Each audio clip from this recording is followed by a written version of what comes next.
गरीब ननद की पहली गोद भराई पर भाभी लाई लाखों की ड्रेस।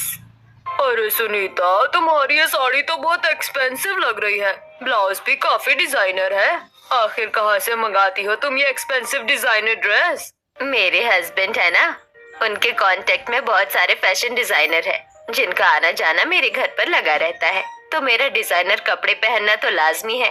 दूसरी तरफ पार्टी में कुछ लड़कियां प्राची के कपड़ों को भी देखकर, प्राची, तुम्हारे ये one piece designer dress proper fitting deep neck कसम से बहुत प्यारा लग रहा है। ये ड्रेस तो बहुत महंगी आई होगी ना? हाँ, ये तो वैसे काफी एक्सपेंसिव है क्योंकि ये ड्रेस जैसे ही लॉन्च हुई थी मैंने वैसे इसे खरीद लिया था।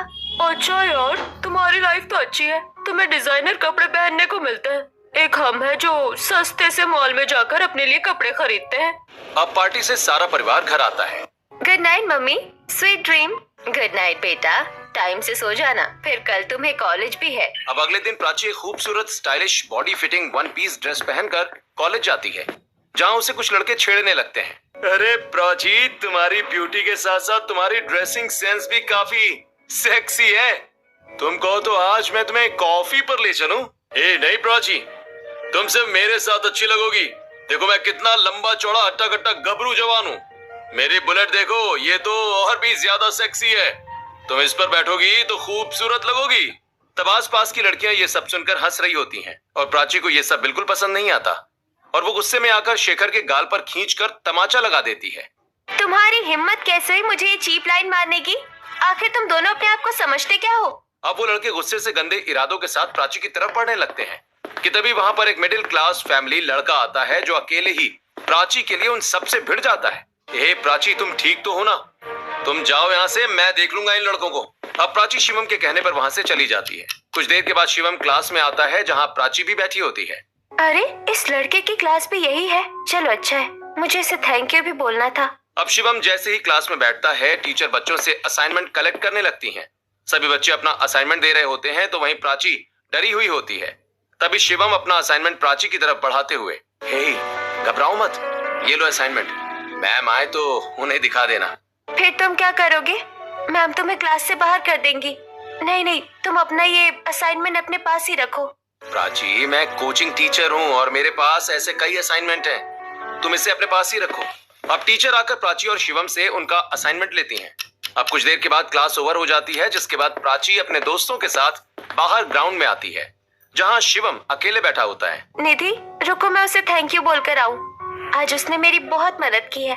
ओ प्लीज प्राची, तुम्हें इस गरीब फकीरचंद लड़के को थैंक यू बोलकर आने की कोई जरूरत नहीं है। मुझे तो लगता है वो जानबूझकर तुम्हारी मदद करता है ताकि तुम उसको भाव दो। रियली? सच बताओ तो मुझे भी यही लगता है। अरे नहीं, मुझे उसके इंटेंशन ऐसे नहीं लगता। वो जेन्युइनली अच्छा लड़का है।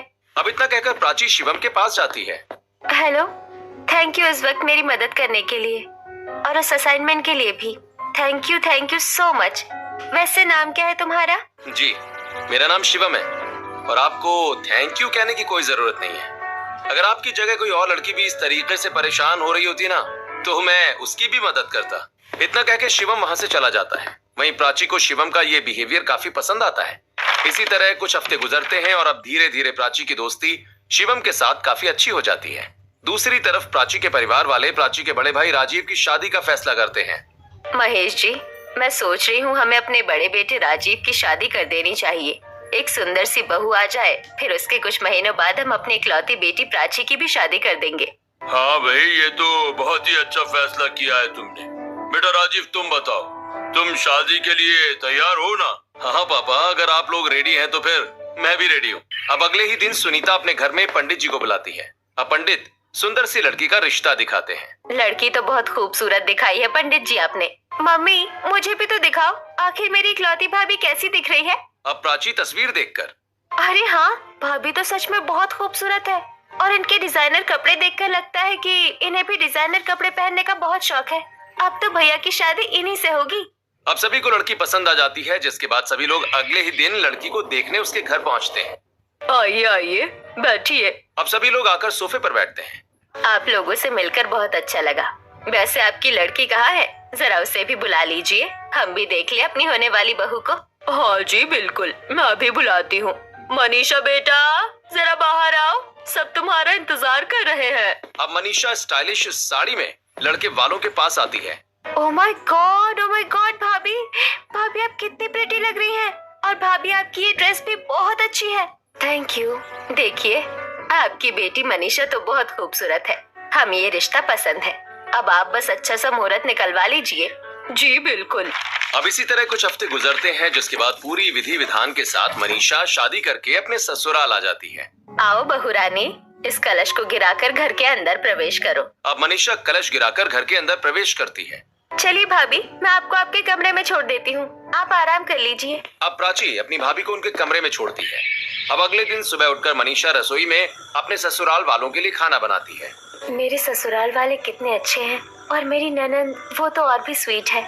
उसके लिए तो मैं स्पेशल रसमलाई बनाऊंगी। अब बड़े ही प्यार से मनीषा अपने ससुराल वालों के साथ साथ अपनी प्यारी ननद के लिए भी पकवान बनाती है। और कुछ देर के बाद सभी चीजों को तैयार करके वो डाइनिंग टेबल पर रख देती है। अब सभी लोग खाना खाकर बड़ी तारीफ करते हैं। वहीं प्राची भी उंगलियां चाटते हुए कहती है, भाभी आप जितने खूबसूरत है, आपकी ड्रेसिंग सेंस जितनी स्टाइलिश है, उससे भी कहीं ज्यादा स्वादिष्ट आपने ये पकवान बनाया है। मतलब आप तो हर चीज में परफेक्ट है। थैंक यू सो मच ननद जी, जो आपको मेरी हर चीज इतनी पसंद आती है। वरना आजकल तो ननद भाभी के रिश्तों में बड़ी खटास होती है। अरे नहीं भाभी, मेरा ऐसा नेचर नहीं है। मुझे तो लोगों के साथ घुल मिल कर रहना, बात करना बहुत पसंद है। अगर आप कहे तो आज हम ननद भाभी शॉपिंग पर चले। अच्छा भाई, तुम तो बड़ी चालाक हो। मेरी वाइफ को मेरे साथ नहीं घूमने दोगी क्या? ये सुनकर सुनीता हंसते हुए कहती है, हाँ, अब तो ये बहू ही बताएगी कि बहू को शॉपिंग पर किसके साथ जाना है, अपनी ननद के साथ या फिर पति के साथ। तभी मनीषा हंसते हुए कहती है, आपके साथ तो मैं कभी भी चली जाऊंगी राजीव जी। फिलहाल तो मैं अपनी प्यारी ननद के साथ ही शॉपिंग पर जाऊंगी। अब थोड़ी ही देर के बाद दोनों ननद भाभी कार में बैठकर एक बड़े लग्जरी मॉल में आकर अपने लिए बहुत स्टाइलिश कपड़े खरीदती हैं। भाभी ये मिनी स्कर्ट और ये क्रॉप टॉप कैसा लग रहा है? नहीं, पहले ये बताओ, मैंने जो ये मिनी फ्रॉक ड्रेस पहना है ये कैसा लग रहा है? ये ड्रेस अभी काफी ट्रेंडिंग में है। भाभी आप इसमें बहुत प्यारी लग रही हैं। ऐसा लग रहा है जैसे कोई सुंदर सी डॉल मेरे आगे खड़ी है। Really thank you so much Prachi. वैसे तुम्हारी भी ये ड्रेस काफी गॉर्जियस है, तुम इसे ले लो। अब दोनों ही ननद भाभी बिल पे करके शॉपिंग करके घर आती हैं। इसी तरह कुछ हफ्ते गुजरते हैं और एक दिन प्राची के कॉलेज में उसका फेयरवेल होता है और प्राची सभी कपड़ों को बेड पर फैलाकर बैठी होती है। तभी वहाँ पर मनीषा आती है। अरे नंद जी, क्या हुआ? आप इतनी परेशान क्यों हो रही है? और इतनी सारी ड्रेस आपने बेड पर क्यों फैला रखा है?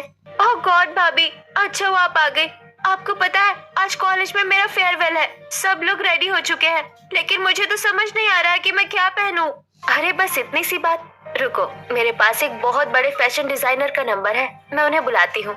वो तुम्हारे लिए खूबसूरत ड्रेस लेकर आएंगे। अब फटाफट मनीषा एक फैशन डिजाइनर से एक्सपेंसिव ड्रेस की डिमांड करती है और कुछ ही घंटे में फैशन डिजाइनर एक स्टाइलिश गाउन लेकर प्राची के घर में चला आता है। वही मोहल्ले के लोग, बाप रे, सुनीता जी की तो बेटी के साथ साथ बहू भी बड़ी जानी मानी लगती है। देखो कैसे बड़े बड़े फैशन डिजाइनर जा रहे हैं घर के अंदर। बड़े लोगों की बड़ी बातें। अच्छा, जैसा ससुराल वैसी ही बहू भी मिल गई है। दूसरी तरफ फैशन डिजाइनर एक स्टाइलिश ड्रेस प्राची के हाथ में देते हैं। ओह माय गॉड, ये गाउन तो बहुत प्यारा लग रहा है। थैंक यू सो मच भाभी। मेंशन नॉट ननन जी। अब प्राची वो खूबसूरत गाउन पहनकर अपने कॉलेज के फेयरवेल में जाती है, जहाँ सभी की निगाहें सिर्फ प्राची के ऊपर टिकी होती हैं। वहीं शिवम भी सिर्फ एक टक प्राची को ही देख रहा होता है। अब सभी लोग फेयरवेल पार्टी में डांस परफॉर्मेंस करते हैं। कुछ लोग तस्वीर खींच रहे होते हैं। तभी चुपके से शिवम प्राची के पास आता है। प्राची, तुम आज बहुत खूबसूरत लग रही हो। Thank you so much Shivam, तुम भी बहुत स्मार्ट लग रहे हो। अरे छोड़ो, झूठी तारीफ मत करो। मैं जानता हूँ कि मैं मिडिल क्लास फैमिली से हूँ यार, और मेरी ये साधारण सी फॉर्मल ड्रेस तुम्हें इतनी पसंद नहीं आई होगी, लेकिन तुम तो सच में खूबसूरत लग रही हो। वैसे तो अब हमारे कॉलेज भी खत्म हो जाएंगे प्राची। अब ये सब कुछ सुनकर प्राची अपसेट हो जाती है। उसके चेहरे पर उदासी झलकने लगती है। हे, क्या हुआ प्राची? प्राची, क्या हुआ, बोलो। शिवम, मुझे तुम्हारी बहुत याद आएगी, क्योंकि मैं तुम्हें पसंद करती हूँ और मैं ये लॉन्ग डिस्टेंस पता नहीं कैसे हैंडल कर भी पाऊंगी कि नहीं। हम शादी कर ले। शिवम अब ये सुनकर हैरान हो जाता है। हालांकि प्यार तो शिवम भी करता है, लेकिन अपनी गरीबी के कारण वो कभी इजहार नहीं कर पाता। अरे प्राची, तुम एक बहुत अच्छे घर की लड़की हो। मेरे साथ रहकर तुम्हें वो खुशियां नहीं मिल पाएंगी जो तुम डिजर्व करती हो। मुझे खुशियां नहीं चाहिए शिवम, मुझे तुम्हारे जैसे अंडरस्टैंडिंग लड़का चाहिए। चलो हम फोन पर बात करेंगे इस बारे में। अभी मैं चलती हूँ। अब प्राची शिवम से मिलने के बाद अपनी कुछ फ्रेंड से कॉफी शॉप पर मिलती है। क्या बात है प्राची, हमसे मिलने से पहले तुम उस गरीब शिवम से मिल रही थी? कोई बात है क्या प्राची जो तुम हमसे छुपा रही हो? अब घबराते हुए प्राची अपने दोस्तों से अपनी फीलिंग शेयर करती है। हाँ, वो बात यह है कि मैं शिवम को पसंद करने लगी हूँ और उसके साथ अपनी पूरी जिंदगी बिताना चाहती हूँ। प्राची तुम पागल हो गई हो? तुम एक अमीर घर की लड़की हो। तुमने अपना ड्रेसिंग सेंस देखा है?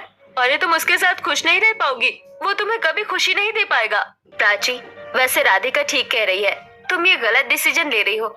ये डिसीजन तुम्हारे लिए काफी स्ट्रगलफुल हो सकता है। अब मायूस होकर प्राची घर आ जाती है। वहीं मनीषा ये बेरुखी देखकर, क्या हुआ प्राची, तुम इतनी अपसेट क्यों हो? किसी ने कुछ कहा क्या? नहीं भाभी, वो बस थोड़ा थक गई हूँ। अच्छा, तुम थक गई हो? चलो कोई बात नहीं, जाओ थोड़ा आराम कर लो, क्योंकि फिर शाम को हमें एक फैमिली पार्टी में जाना है। अच्छा ठीक है, मैं शाम को रेडी हो जाऊंगी। अब शाम को प्राची स्टाइलिश कपड़ों में अपनी भाभी और फैमिली के साथ पार्टी में आती है। अब सभी लोग खाना खाते हैं और डांस करते हैं। वहीं प्राची गुमसुम सी रहती है। प्राची, क्या हुआ? तुम कुछ खा नहीं रही हो? सब ठीक तो है ना? मुझे टेंशन हो रही है। मैं ठीक हूँ, डोंट वरी। प्राची इतना बोलती है कि इतने में पार्टी में आए मेहमान प्राची और मनीषा के पास आकर, सुनीता जी, आपकी बहू और बेटी दोनों ही बहन की तरह लगती है और उनकी ड्रेस ये भी बहुत प्यारी लग रही है। सच, आपका परिवार तो पार्टी की शान बढ़ा देता है। बस बस, अब और कितनी तारीफ करोगी? अब इतनी तारीफों को सुनकर भी प्राची चुप रहती है। अब कुछ देर के बाद पार्टी खत्म हो जाती है और सभी लोग घर आ जाते हैं और फिर अपने अपने कमरे में जाकर सभी लोग आराम करते हैं। अब अगले दिन सुबह 11 बजे तक प्राची अपने कमरे से बाहर नहीं आती। इतने में मनीषा सबको खाना पीना खिलाकर घर की साफ सफाई भी कर देती है। अरे ये प्राची अब तक आई नहीं, सब ठीक तो है ना? एक बार देख कर आती हूँ। अब मनीषा प्राची के कमरे में आती है, जहाँ प्राची फोन पर किसी से बात कर रही होती है। उसके चेहरे पर एक अजीब सी टेंशन होती है, लेकिन अपनी भाभी को देखकर प्राची फौरन फोन रख देती है। अरे क्या हुआ, तुम इतनी टेंशन में क्यों हो? कुछ तो बात है प्राची, प्लीज मुझसे मत छुपाओ, मुझे बता दो, मन हल्का हो जाएगा।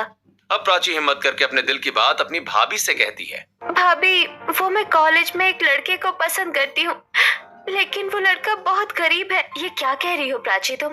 और जब तुम जानती हो वो गरीब है, तो फिर तुमने उससे प्यार कैसे कर लिया? क्या तुमने आगे पीछे का नहीं सोचा? तुम उसके साथ खुश कैसे रहोगी? तुम्हारा पहनावा, तुम्हारा लाइफस्टाइल बहुत लग्जरी है प्राची। और क्या मम्मी पापा वो मानेंगे? नहीं भाभी, शायद कभी नहीं, पर वो लड़का बहुत अच्छा है और वो मेरा बहुत ख्याल रखता है। मैं उसके बिना नहीं रह सकती। अच्छा ठीक है, चुप हो जाओ, मैं एक बार मम्मी जी से बात करने की कोशिश करूंगी। अब इसी तरह कुछ हफ्ते बीतते हैं और एक दिन मनीषा अपनी सास को चाय देते हुए कहती है। मम्मी जी, आपको पता है, सामने वाले जो सिंघानिया परिवार है ना, जो बहुत अमीर है, उनकी लड़की किसी गरीब लड़के के साथ भाग गई, पर कह रहे हैं लड़का दिल का अच्छा है। वैसे मम्मी जी, इंसान दिल से अच्छा होना चाहिए। तभी गुस्से से सुनीता चाय के कप को पटकती हुई, अरे आग लगे ऐसे बच्चों को जो अपने माँ बाप की मान मर्यादा को मिट्टी में मिला देते हैं आशिकी के चक्कर में। ऐसे बच्चों को तो पैदा होने से पहले ही मार देना चाहिए। अरे अरे मम्मी जी, आप गुस्सा क्यों हो रही है? शांत हो जाइए। वही सीढ़ियों पर खड़ी प्राची अपनी माँ का ये गुस्सा देखकर थर थर कांपने लगती है। अब रात को जब सभी लोग सो जाते हैं तो प्राची को कुछ समझ नहीं आता और वो अपना बैग पैक करके घर से भागने का फैसला करती है। माँ का गुस्सा देखकर मुझे लगता है कि मैं माँ को शायद कभी नहीं बता पाऊंगी कि मैं शिवम से प्यार करती हूँ। इससे अच्छा होगा कि मैं बिना बताए यहाँ से चली जाऊँ। अब चुपचाप प्राची दबे पांव अपने घर से भागकर शिवम के छोटे से मिट्टी के घर में पहुंच जाती है। प्राची, तुम यहाँ ठीक तो हो ना? बेटा, ये कौन है? हाँ भैया, ये लड़की कौन है? माँ, ये प्राची है। मैं इससे बहुत प्यार करता हूँ और ये भी मुझसे बहुत प्यार करती है। माँ, प्राची आओ ना, आओ अंदर बैठो, इसे अपना ही घर समझो। अब शिवम की माँ बड़े ही प्यार से प्राची को खाना बनाकर खिलाती है। बेटी, तेरे घर वाले खुश नहीं थे तो तूने ये फैसला क्यों उठाया? पहनावे से तो तुम एक अमीर घर की लड़की लगती हो। जी हाँ, पर मुझे शिवम बहुत पसंद है, इसीलिए मैंने अपनी सभी खुशियाँ त्याग दी। तूने मेरे गरीब बेटे के लिए इतना बड़ा कदम उठाया है तो मैं पूरी कोशिश करूंगी कि मैं तुझे सारी खुशियाँ दूं। जा, तू आराम कर ले। अब अगले दिन प्राची के माँ बाप को जब पता चलता है कि प्राची घर छोड़कर भाग गई है तो उनके पैरों तले जमीन खिसक जाती है। अरे मनीषा, क्या उसने तुम्हें भी कुछ नहीं बताया? हाँ, तुम तो उसकी भाभी से ज्यादा फ्रेंड थी ना। नहीं, उसने मुझे ये नहीं बताया था कि वो ऐसा भी कर देंगी। मतलब तुम्हें पता था कि वो किसी को प्यार करती है? हाँ मम्मी जी, मुझे पता था। मैंने उसे काफी समझाया, लेकिन उसने मेरी बात नहीं मानी। कोई बात नहीं बहू, रहने दो। जब मेरा ही सिक्का खोटा है तो तुम अपने आप को गुनहगार मत समझो। आज से हम लोग समझ जाएंगे कि प्राची हमारे लिए मर चुकी है। अब अगले दिन सुबह प्राची अपने ससुराल की रसोई में आती है, जहाँ उसकी सास चूल्हे पर खाना बना रही होती है। अरे बहू, तू यहाँ मत आ, वरना तेरी आंखों में धुआं लगने लगेगा। जा तू सामने पलंग पर बैठ जा। अब प्राची पलंग पर बैठती है, तभी पैंट शर्ट में वहाँ पर शिवम आता है। हे प्राची, तुम माँ के साथ घर पर रहना, मेरी नौकरी लग गई है, मैं काम पर जा रहा हूँ अब। ठीक है। अब देविका अपने हाथ से सुबह का खाना अपनी बहू को खाने को देती है और हाथ पंखे से उसको हवा करती रहती है। अरे मम्मी जी, रहने दीजिए, मुझे गर्मी नहीं लग रही है। और आप लोग भी खाना खाइए ना। अब सभी साथ में खाना खाते हैं और फिर सबके खाना खाने के बाद प्राची जूठे बर्तन को उठाने लगती है। अरे भाभी, आप रहने दीजिए, इन बर्तनों को मैं उठा लूंगी और मैं ही इसे धोकर रख दूंगी। आप आराम कर लीजिए। अब चुपचाप प्राची जाकर अपने कमरे में आराम करती है। इसी तरह कुछ हफ्ते गुजर जाते हैं और एक दिन प्राची अपने ससुराल वालों से, सुनिए मम्मी जी, शिवम, मुझे अपने दोस्त की एक बर्थडे पार्टी पर जाना है। क्या आप मुझे एक न्यू ड्रेस दिला सकते हैं? क्या न्यू ड्रेस? बहुत मुश्किल है भाभी, मैं तो खुद ही एक सूट को 4 साल से पहन रही हूँ। बहू, अभी तो मेरी खुद की साड़ी फटी पुरानी है। हाँ, माँ और बहन ठीक कह रही हैं। और अभी तो मेरी नौकरी लगी ही है, मैं अभी तो तुम्हें कुछ दिला भी नहीं सकता। ठीक है, कोई बात नहीं। अब प्राची अगले दिन पुराने सिंपल कपड़ों में ही अपने फ्रेंड के बर्थडे पार्टी में जाती है, जहाँ प्राची की सभी फ्रेंड्स उसके कपड़ों को देखकर उसके ऊपर हंसने लगती हैं। और करो शिवम से शादी, समझाया था ना कि जिंदगी खराब हो जाएगी तुम्हारी उस गरीब के साथ। सच में कैसी हालत कर ली है तुमने अपनी। ऐसा लग रहा है इस पार्टी में काम करने वाली नौकरानी हो तुम। अब ये सब कुछ सुनकर प्राची की आंखों में आंसू गिरने लगते हैं और वो रोती हुई पार्टी से वापस आ जाती है। अरे प्राची, तुम्हारी आंखें नम क्यों हैं? अब प्राची सारी बातें शिवम से कहती है।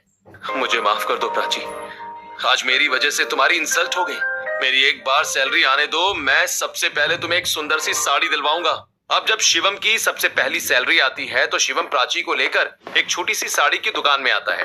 प्राची, लो, जो साड़ी खरीदनी है खरीद लो। अब प्राची को एक साड़ी पसंद आती है, लेकिन उसकी कीमत बहुत ज्यादा होती है। प्राची, ये तो बड़ी महंगी है, इतने पैसे तो नहीं है मेरे पास, तुम कोई सस्ती साड़ी ले लो ना। अब अपने पति की खाली जेब देखकर प्राची अपने पुराने दिनों में चली जाती है। प्राची, तुम्हें जो चाहिए वो ले लो, पैसे की चिंता मत करो, मैं क्रेडिट कार्ड लेकर आई हूँ। थैंक यू भाभी, आपके साथ मुझे पैसे की टेंशन ही नहीं होती। भैया, आप एक काम करो, ये 1 piece designer gown, crop top, tube top सब पैक कर दो। हे भगवान, मायके में मैं दिल खोल के शॉपिंग करती थी और यहाँ मेरे पति को ये साधारण साड़ी दिलाने में भी सोचना पड़ रहा है। चलो कोई बात नहीं। अब प्राची सस्ती साड़ी लेकर घर आ जाती है। इसी तरह कुछ महीने गुजरते हैं और अब प्राची प्रेग्नेंट हो जाती है और शिवम दिन रात मेहनत करके अपनी पत्नी का ख्याल रखता है। उसके लिए अच्छे अच्छे फल फ्रूट्स लेकर आता है। प्राची, ये कुछ फ्रूट्स हैं, इसे समय से खा लेना, ओके? तभी दूध का गिलास लाती देविकी। बहू, ये हल्दी वाला दूध भी पी ले, शरीर में थोड़ी ताकत रहेगी। अभी इतने पैसे तो है नहीं कि केसर दे सकूं, लेकिन जितनी औकात है हम तेरी चिंता बहुत करते हैं बहू। अरे माँ जी, मुझे पता है आप लोग मुझसे बहुत प्यार करते हैं और एक दिन घर के हालात ठीक हो जाएंगे तो सब कुछ और भी अच्छा हो जाएगा। अब धीरे धीरे प्राची का पेट बाहर निकलने लगता है। तभी एक दिन प्राची शिवम से, शिवम सुनो ना, ये साड़ियाँ बहुत पुरानी हो गई है और प्रेग्नेंट होने के कारण शरीर का मोटापा थोड़ा बढ़ने लगा है। डर लगता है मुझे कभी कभी कि इन साड़ियों में खुलकर बैठने में कहीं ये साड़ियाँ फट ना जाए। अरे तुम मुझे सस्ती नाइटी दिला दो। ठीक है प्राची, मैं लेता आऊंगा। अब बाजार से शिवम सस्ती नाइटी लेकर प्राची को दे देता है। अब इसी तरह एक दिन प्राची सब्जी लेने बाजार जाती है कि तभी अचानक उसके सामने उसकी भाभी आ जाती है। मनीषा की तो आंखों से आंसू गिरने लगते हैं प्राची की हालत को देखकर। अरे भाभी, भाभी आप शांत हो जाइए। ऐसे कैसे शांत हो जाओ? तुमने ये कैसी हालत बना रखी है अपनी, और तुम प्रेग्नेंट भी हो। वो लोग तुम्हारा ध्यान तो रखते हैं ना। तुम्हारी ये पुरानी साड़ी, सूखा चेहरा बता रहा है कि तुम बहुत परेशान हो। नहीं नहीं, ऐसा कुछ नहीं है, ये बस थोड़ी थकावट है, वरना तो मेरे ससुराल वाले मेरी बहुत चिंता करते हैं। तुमसे मिलकर बहुत खुशी हुई। अगर किसी चीज की जरूरत हो तो अपनी भाभी को जरूर कहना। अब घर जाकर मनीषा ये बात अपने पति से कहती है तुम्हारी हिम्मत कैसे हुई मेरी उस मनहूस बहन से मिलने की? हाँ, अरे उसने हमारी बहुत बेइज्जती करवाई है, ये भूलो मत। अब मनीषा घबराकर चुप हो जाती है। इसी तरह कुछ महीने गुजरते हैं और अब देवकी अपनी गर्भवती बहू की गोद भराई करने का फैसला करती है। बहू, मैं सोच रही हूँ कि मैं तेरी अब गोद भराई की रस्म करवा दूं, लेकिन एक चिंता है। कैसी चिंता माँ जी? बहू गोद भराई की रस्म में बहू के लिए सारा सामान उसके मायके से आता है, लेकिन तेरे मायके वाले तो तुझे पसंद ही नहीं करते। ये सुनकर प्राची की आंखों से आंसू गिरने लगते हैं और वो उठकर वहाँ से चली जाती है। माँ बाप कभी प्राची से उसकी फैमिली के बारे में मत पूछना, वो उदास हो जाती है। अब प्राची अपने कमरे में रो रही होती है कि तभी उसकी भाभी का फोन आता है। अरे प्राची, तुम रो रही हो? सब ठीक तो है ना? किसी ने कुछ कहा? बताओ, मैं भी वहाँ आती हूँ। नहीं भाभी, बात वो नहीं है। बात ये है कि मेरे ससुराल वाले मेरी गोद भराई करना चाहते हैं, लेकिन उनको एक चिंता है। कैसी चिंता? भाभी, गोद भराई में बहू के लिए गोद भराई की ड्रेस मायके वालों की तरफ से ही आती है, लेकिन मेरे तो मायके वाले मुझे देखना भी पसंद नहीं करते। इतना कहकर प्राची रोते रोते फोन रख देती है। तो वहीं मनीषा अब टेंशन में आ जाती है। अब 2 दिन के बाद मनीषा हिम्मत करके ये बात अपनी सास को बताती है। बहू, तुम्हारी हिम्मत कैसे हुई मेरी बेटी की जिक्र करने की? तुम जानती हो ना, उसने पूरे खानदान में हमारी नाक कटवा रखी है। माँ जी, गुस्सा थूक दीजिए। भूलिए मत कि वो आपकी इकलौती बेटी है, जिसे आप पलकों पर बिठा कर रखती थी। आज उसे आपकी जरूरत है। अगर आज हम उसकी गोद भराई में नहीं गए तो लोग उसे ताने देंगे। देखिए, ये तस्वीर अपनी बेटी की। अब सुनीता फोन में अपनी बेटी की तस्वीर देखती है, जिसमें प्राची साधारण सी साड़ी में होती है। चेहरा भी उसका उदास होता है। हे भगवान, ये कैसी हालत हो रखी है मेरी बच्ची की। नहीं, मैं इसे ऐसे नहीं देख सकती बहू। हम उसकी गोद भराई पर जरूर जाएंगे। चलो, उसके लिए हम डिजाइनर कपड़े लेकर आते हैं। नहीं मम्मी जी, आप यहीं रहिए। मैं खुद जाकर अपनी नंद के लिए उसकी गोद भराई की ड्रेस ले लूंगी। अब मनीषा एक बहुत बड़े फैशन डिजाइनर के पास आकर अपनी ननद के लिए एक खूबसूरत सा लहंगा खरीदती है। इस ड्रेस में मेरी ननद किसी परी से कम नहीं लगेगी। अब मनीषा ड्रेस लेकर घर आती है और अब 2 दिन के बाद प्राची की गोद भराई की रस्म होती है, जिसमें प्राची एक सिंपल लाल साड़ी को पहनकर बैठी होती है, जिसे देखकर मोहल्ले के लोग, अरे बाप रे देवकी, तेरी बहू ने गोद भराई पर कितने पुराने कपड़े पहने हैं। और इसके मायके से कोई ढंग के कपड़े नहीं आए क्या? सच में ऐसा लग रहा है देवकी ने अपनी बहू को मांग चांग कर कपड़े पहनाए हैं। अब लोगों की बातें सुनकर प्राची की आंखों से आंसू गिरने लगते हैं कि तभी वहाँ प्राची के मायके वाले आ जाते हैं। अरे ये क्या, मेरी नंद ये कैसे कपड़ों में गोद भराई कर रही है? उठो उठो प्राची, चलो यहाँ से, मैं तुम्हें तैयार कर दूं। अब मनीषा अपनी ननद को कमरे में लेकर आती है, उसे खूबसूरत सा लहंगा पहनाती है, फेस पर हल्का मेकअप और बालों में गजरा लगाती है, वहीं हाथों में चूड़ियां और गले में महंगे हार भी पहनाती है। अब प्राची खूबसूरत लहंगे ड्रेस में अपनी गोद भराई की रस्म में बैठ जाती है, जिसे देख मोहल्ले के लोगों की आंखें फटी की फटी रह जाती हैं। अरे बाप रे, इस गरीब नंद की भाभी अपने नंद की गोद भराई पर कितनी महंगी ड्रेस लेकर आई है। अरे अब तो इसकी नंद किसी हीरोइन से कम नहीं लग रही है। सच में इसकी भाभी तो बहुत अच्छी है, तभी तो अपनी नंद के लिए इतनी खूबसूरत ड्रेस लेकर आई है उसकी गोद भराई पर। देवकी, अब तेरी बहू साक्षात लक्ष्मी लग रही है। अब खुशी खुशी प्राची की गोद भराई की रस्म होती है, जिसके बाद सभी मेहमान प्राची की गोद में तोहफे रखकर वहां से चले जाते हैं। अब प्राची अपने माता पिता और भाभी को देखकर इमोशनल हो जाती है। मम्मी, आप यहाँ? मुझे यकीन नहीं हो रहा। आपकी बहुत याद आती थी मम्मी। पापा, मैंने आपको बहुत मिस किया। हम भी तुझे पल पल बहुत याद करते थे बेटी। तूने ये अपनी कैसी हालत कर ली है। देवकी जी, मैं अपनी बेटी को ऐसे नहीं देख सकता। मैं आपका घर बनवा दूंगा ताकि मेरी बेटी वहाँ पर ठीक से रह सके। नहीं नहीं भाई साहब, हमें आपसे कोई एहसान नहीं चाहिए। मेरा बेटा कमा रहा है, हम जल्द ही अच्छा घर ले लेंगे। ये कोई एहसान नहीं है देवकी जी, बल्कि ये वो तोहफे हैं जो हम अपनी बेटी को शादी पर नहीं दे पाए, पर अब हम उसे ये देना चाहते हैं। और बेटा, तुम आज से ये छोटी मोटी नौकरी करना छोड़ दो। आज से तुम हमारे बिजनेस में शामिल हो जाओ और उसे संभालो। अब महेश अपनी बेटी के लिए एक सुंदर सा घर बनवा देता है और साथ ही अपने दामाद को अपने बिजनेस में शामिल कर लेता है। अब प्राची अपनी भाभी से, भाभी, आज मेरे पास सब कुछ है, वो भी बस आपकी वजह से। आपकी जैसी भाभी सबको मिले। बस बस प्राची, तुम मेरी छोटी बहन की तरह हो और तुम मेरे लिए हमेशा स्पेशल रहोगी। अब इस दिन के बाद से दोनों ही परिवार का आपस में मिलना जुलना शुरू हो जाता है, जिसके बाद प्राची और उसके दामाद का आना जाना एक दूसरे के घर में शुरू हो जाता है और वो खुशहाल जिंदगी बिताने लगते हैं।